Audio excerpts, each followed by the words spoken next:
tambak ng basura na tagpuan ng isang patay na sanggol sa Antipolo City. Ang kwento ng lalaking nakakita sa bangkay sa unang balita ni EJ Gomez.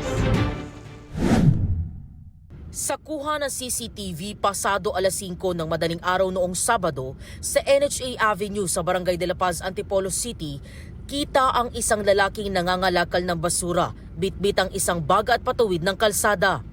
Sa pagbalik niya sa tambak ng mga basura, kitang biglang napaantanda ng krus ang lalaki. Tumambad pala ang malamig na bangkay ng bagong silang na sanggol na nakakabit pa ang pusod. Nakita ko po yung isang bag dyan at binanong ko, binuhos ko. Hindi ko ininda yung amoy.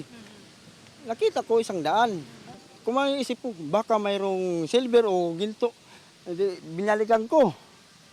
Pinalkal ko ulit, nakita ko ulo. Ano, manikin? Pangalawang pagkalkal pusod, sabi ko, Sus, Maria Josep. Agad na nagtawag ng ibang residente ang lalaki at saka humingi ng tulong sa barangay. Dumating din ang ilang tauhan ng Antipolo Police. Doon nga po nakita nila yung nasabing sanggol na nakabalot sa isang towel na kulay pula. Ang nasabing sanggol ay kung makikita mo sa ay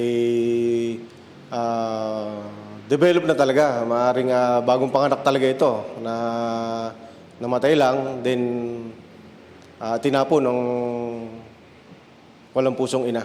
Sobrang itim na po niya na wala na po yung mukha niya, hindi na makilala. Kasi sobrang maga na po niya. Patuloy ang investigasyon sa insidente ayon sa pulisya.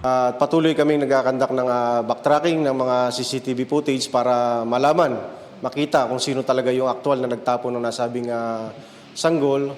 Sa ganun ay mapanagot natin sa batas ang nasabing suspect natin na ito. Ito ang unang balita.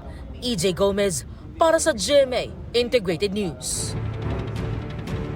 Gusto mo bang mauna sa mga balita? Mag-subscribe na sa GMA Integrated News sa YouTube at tumutok sa unang balita.